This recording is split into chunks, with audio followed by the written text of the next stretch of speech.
I like women more than men. I'm not ashamed to say it. Hi, I'm Emily Ratajkowski, and these are the books that made me.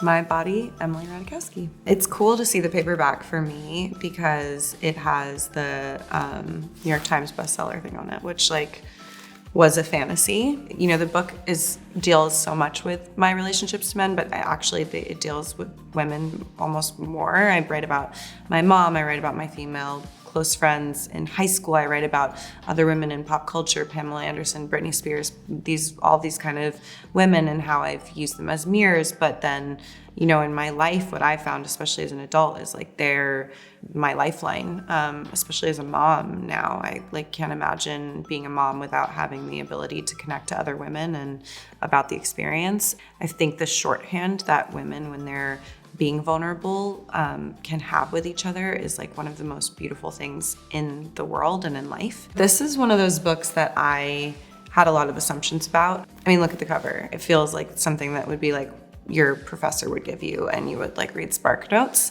I also it bothered me that this book about a woman was written by a man. And wow, I was so wrong. All my preconceptions about this book. The story of Madame Bovary is this amazing feminist tale that's quite tragic.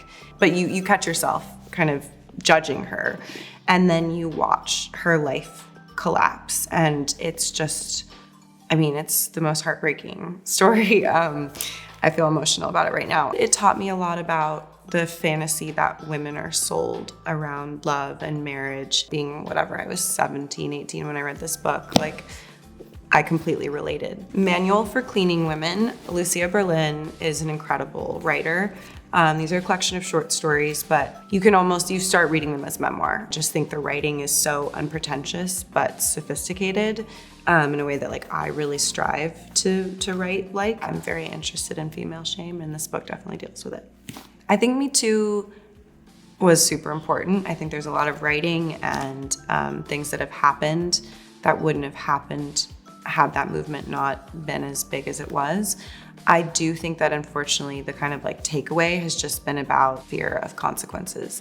And that to me, as a parent and somebody who's thinking about how you teach your child right and wrong, you don't want your kid to not hit another kid because they're afraid of timeout. You want them to have empathy and understand that you're hurting another kid. And I feel somehow we've lost that, and now it's just about kind of the consequences men face, for poor behavior rather than the kind of fundamental ideas underneath. But I'm hopeful that it will continue to become better. I haven't read a lot of fiction in the last 3 years because I was reading so much nonfiction because I was thinking about my book, and I was reading essay collections and really connecting to that kind of writing. Luster was an exception. It's about a young Black woman who gets involved with a married white man, and he has a family, essentially. This book deals with race, and in a way that, is really amazing. It's dealing with power dynamics, essentially. Their entire relationship is about power dynamics and her relationship to sex and men in particular and power. And of course I can relate to that. What woman can't?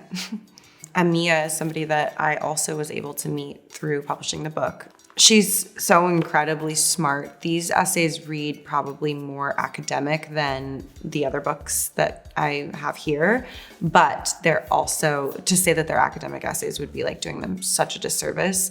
They're incredibly personal. They deal and wrestle with some of the great philosophical questions of our time around consent and around power, and she just goes for it. I think so many of the conversations we have around just in our political world, there's this kind of basic understanding of right and wrong, and what's so great about this book is she takes all of that into question. I think I'm a realist, which means that I'm both incredibly optimistic in some ways and then deeply cynical in others. And I think that teaching any child critical thinking, feminism is a part of critical thinking, any, the stuff that I'm going to teach him and start giving him, whatever, when he's age 10 isn't going to be crazy feminist literature, but it'll be, stuff that teaches you about empathy teaches you about right and wrong and like the obligations we have as human beings to other human beings. Yeah, I mean, maybe, you know, when he's 5, we'll be having conversations where it'll feel appropriate to hand him over some kind of book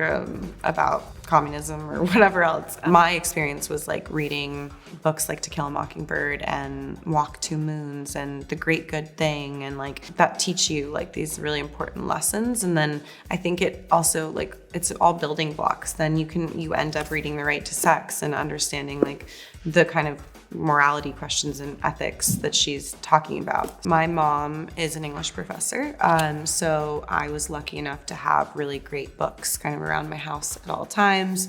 And my mom talked about Toni Morrison a lot, so I knew there was this sort of like mysterious thing around this amazing writer and this amazing woman.